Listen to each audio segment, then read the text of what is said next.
John Whitehead is the founder of the Rutherford Institute, for which he serves as president.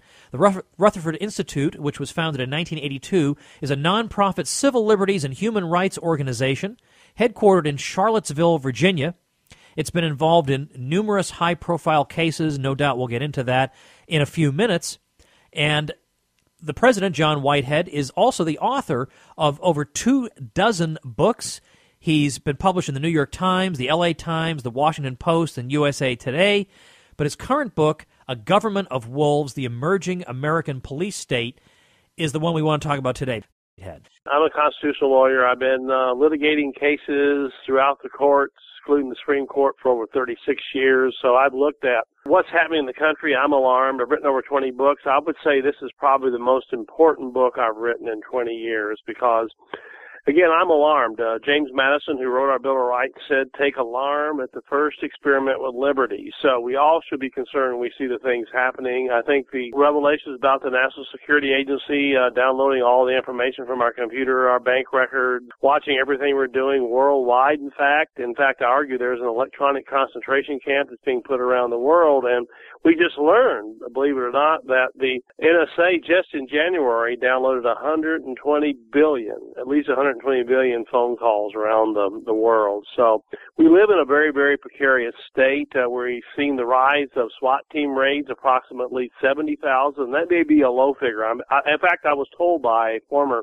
NSA agent that my number of 70,000 SWAT team raids occurring across the country where police are going through people's doors for misdemeanors, by the way, shooting their dogs. And we want to talk about it, some of the egregious cases where people are getting killed that have done nothing wrong. All the things I'm seeing, the drones will be flying over the country very, very soon. They'll be equipped with lasers, tasers, sound cannons. They'll have scanning devices. They'll be able to fly over your home. Watch what you're doing in your homes. I'm not the only one saying this. I mean, people on the right and left are saying there's really no place to hide anymore, basically. I believe we have about 10 years before we're going to see something so ominous that we can't deal with it. So the time to act is now. Well, let's talk about, you've been mentioning these SWAT team raids. That's actually how I got to know about your book. I read an article that you did describing what sounds to me like pretty horrifying episodes just of average Americans. You would think, when you hear SWAT team, you think, well, that's never going to happen to me, or these people probably had it coming, or whatever. I mean, this is our instinct that we have growing up, I think, as law and order conservative types. But just give us examples of these sorts of things that have been going on. If you just look at the average police today, when they do a SWAT team raid, they're in black outfits, assault vehicles, assault weapons. So now the new phase is they're wearing masks, actually. All you can see is their eyes. These are American police coming through your doors. Starting back in the 1980s, the Pentagon, the Department of Defense, started handing out all kinds of equipment free, billions of dollars worth of equipment to police across the country. So your average police force today is a military force. That's what you're dealing with. But some of the most egregious cases I go through in the book are, one was Jose Guerrera, former Marine, decorated Marine in Arizona, a little over a year ago. He was asleep in his home. 3 a.m. in the morning, bang, crash, boom, the door flies open. Again, all the SWAT team raids occur during the night when you don't know what's going on. You wake up and you're disoriented. He grabs his wife and child and puts them in the closet and says, stay here, I'm going to protect you. He grabbed his shotgun. The police enter and see him standing at the end of the hallway. They fire over 70 rounds, killing him. 50 rounds hit him. He bleeds to death on the floor. They wouldn't let the medics take care of him. The police claimed he had fired at them. An investigation showed he had never taken the safety off his gun. The reason they came into his home is they were doing a sweep of the neighborhood trying to find marijuana. They found no marijuana in Jose's home. He died for nothing. The case of Ayanna Jones, a young African-American girl, 7 years old, asleep on her princess blanket in a Detroit apartment. The same thing happened. 3 a.m. in the morning, 4 a.m. in the morning. The window blasts out. The doors go down. In come the police. One of the policemen said his gun went off by accident. It struck young Ayanna, who was asleep, wrapped in her princess blanket, killing her immediately. Her blood splattered all over the apartment, all over the floor. Her father came out screaming, why'd you kill my little girl? They shoved him face down on the floor. Lo and behold, they were in the wrong apartment. The guy they were looking for was 2 stories up in the apartment building.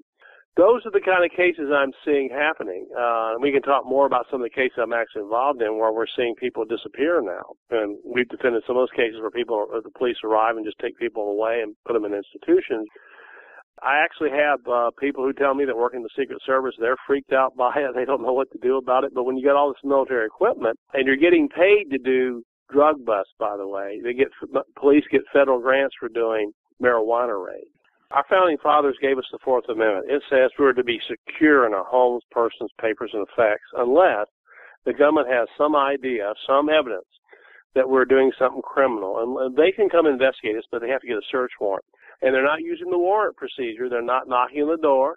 Most of these people aren't even armed, and they're getting shot and killed. So these things, I mean, there was 3,000 estimated SWAT team raids in early 1980s. There's over 70,000 today. That's over a 3,000% increase.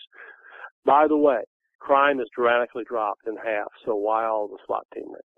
Well, if you had to estimate, what percentage of these would you say are due to drug-related offenses? Well, marijuana, let's put marijuana. Marijuana, they're all misdemeanors, by the way. Most of these cases, people without a house or so. 30 to 40%. When I was in England, I experimented with marijuana a time or two. I inhaled frequently. They make a lot of money off of this by doing these raids. They get actual money. And again, I think that's awful. No policeman should be going in anybody's door to get a federal grant. No. That should not be. They should go there because you're actually dealing with a real criminal. I grew up, the chief of police was my next door neighbor. I used to talk to him. He would be shocked. In fact, I have a lot of older policemen, and by the way, younger policemen who come by and visit me, and they say, I wish this wasn't happening. In fact, they're reading my book, The Government of Wolves, and they're saying, I don't want to do this. I hate this stuff, but it's actually increasing. Actually, under George Bush, some of the stuff dropped, but under Barack Obama, it's actually dramatically increased, the handout of equipment and the raid. Why is it that we tend to find out about what the bad cops have been up to, not because good cops rat on them, but because somebody, thank goodness, had a video camera somewhere or somebody recorded somebody? Why don't we hear about this from within more? Well, I do occasionally. Some policemen do get freaked out, and that's the word. They've seen some, basically what we might call executions in people's homes on these SWAT team raids, and they do get freaked out. They do report their fellow policemen. So there are a lot of good policemen out there. In fact, I've spent my life on and off defending policemen, so I know. And I have good friends, like I say, who are policemen. When I say police state, by the way, and that's the subtitle of my book, The Emerging American Police, I'm not talking just about the local police. The Department of Homeland Security bought over 1 billion hollow point bullets for use by federal agents. I was a military officer, by the way, infantry officer. We weren't allowed to use hollow point bullets because if you know what those are, they enter like a regular bullet, but they collect flash, and when they exit, you're dead. They just blow a hole through you. Why the FBI, Department of Homeland Security, the IRS, Department of Fisheries, Department of Education has hollow point bullets? There's something happening in America, and that's why I wrote the book, A Government of Wolves. In fact, the title comes from Edward R. Murrow, who was the great CBS analyst. He said, a nation of sheep will beget a government of wolves. So people ask me who's to blame here, us, because we're not informed. We're sitting endlessly watching 150, 60 hours of television a month. We're not down at the city hall complaining about these things. They will go on as long as we allow it. Founding fathers, Madison, George Washington, Thomas Jefferson, always said you don't want a standing military force. They didn't believe in a standing army on American soil. Well, we have it today with the average police, but they actually combined, by the way, with FBI and other agencies. To give you a case quickly that we're in the courts on, a guy named Brandon Robb, decorated Marine, was at his home last year in Richmond, Virginia. And he hears a noise outside. He's got a home business. He's typing. He's got his running shorts on. He had just finished jogging. He walks to the front door, and there's 8, 9 vehicles driving around up on his lawn and stuff, black vehicles. Out jumps a bunch of policemen running towards his local policemen. Then black-clad plainclothes people run up to his door, and he steps out and says, what's up? Remember, he's a Marine. He's a little concerned seeing these armed fellows running toward his home. They said, well, we've been reading your Facebook posts. We're concerned. Well, Brandon was posting some anti-Obama Facebook posts. They asked him to step out. quickly, they grab him, handcuff him behind his back. One policeman shoves him into a fence. They had been reading his Facebook post, which is common, by the way. In fact, there's more information that I'm writing on right now about how the police are watching Facebook posts. When I say police, again, FBI, whatever, they put him in a mental hospital because of his Facebook post. What we're seeing, in my opinion, is sort of a total matrix problem. It's picked up dramatically over the last 15 to 20 years. Why? Well, in my book, I discuss it pretty clearly this is from studies that have been done. If you put someone in a military outfit, hand them an assault vehicle, a tank, which is what they have, black cloud outfits, they become very military. They no longer are the old servant. When I was a kid, serve and protect was on the side of police cars. I don't see that anymore at all. That's gone. So basically, the psychology of the policeman changes when they put on the military outfit. That's what the studies show. My listeners wouldn't let me get away with not following up on the people disappearing point that you made earlier. So Run with that, if you would. Yeah, they're called civil commitments. Brandon Robb, like I said, was a decorated Marine. He just made some, again, they weren't threatening. He didn't threaten anybody. He just said he thought the president's executive orders had gone too far. He thought the government had turned against the people. He was concerned about SWAT team raids. Again, like I said, they grabbed him. They gave him a psychiatrist gave him a 2-minute investigation in the jail cell and said he thought Brandon might be mentally disturbed because there were long pauses after the questions that he asked.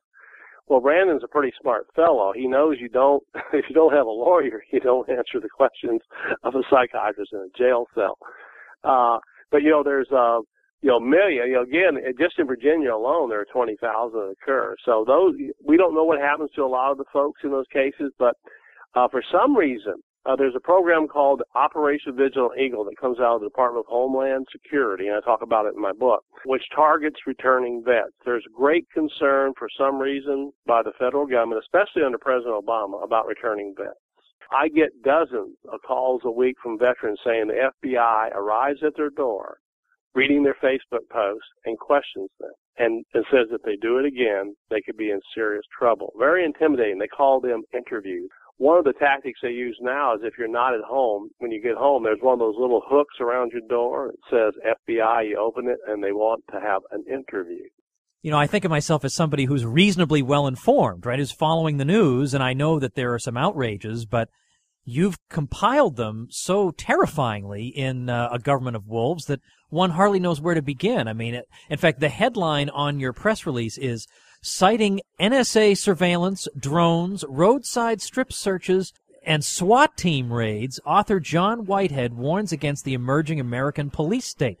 Well, I mean, who 40 years ago would have thought we'd be reading a sentence like this, and yet, for some reason, again, you know what? I don't think it's for some reason. I think it's because people like me and probably people like you, we grew up more or less politically as conservatives, and we felt like that the law enforcement arm is upholding standards of morality in terms of trying to protect us from murder and theft and all this, and these are people putting their lives on the line, and so we tend to give them the benefit of the doubt. And whereas now I feel like, well, that's the thing, that there's no sector of government employee who can be given the benefit of the doubt. We always have to be asking questions, and I don't think we are.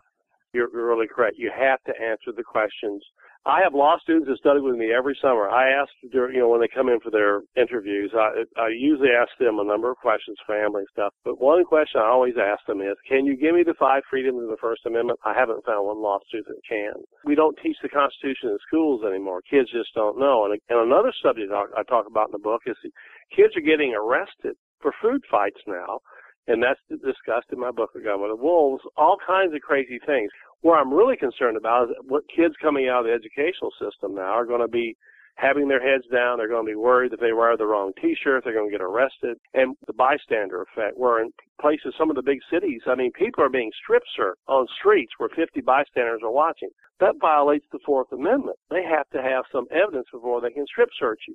In a case I talk about in my book, listed last summer, July, Ashley Dobbs and her niece are driving along in Texas. The policeman pulled them over and said, you threw a cigarette out of the car. And they went, what? And he said, I want to know if there's marijuana in the car. And he said, there's no marijuana. Well, he pulled the 2 women out. Another policeman came. They did vaginal and rectum searches. Guess what? No marijuana was found. So if you're living in that environment, I mean, you're going to be nervous, you're going to be afraid, bodily integrity is gone, and that's what the Fourth Amendment's all about. We're to be secure in our persons, papers, home, and effects. That's what, because the Founding Fathers lived under a regime. The British would invade their homes, they would push down their doors, and they didn't want that happening in America. But believe it or not, the Supreme Court's upheld all this. I believe that. Two years ago, the case is Kentucky versus King. The police were searching for a guy. They arrived at the wrong door. They were going to do a SWAT team raid. They had no warrant, nobody to prove this. They thought they smelled marijuana. They went through the door, smashed it down. Of course, people that believed in the Constitution said this was wrong. The Supreme Court ruled, they ruled that it was okay to do that. Ruth Bader Ginsburg, only one dissenting judge, she said this is the end of the Fourth Amendment if we allow these things, and I agree with it.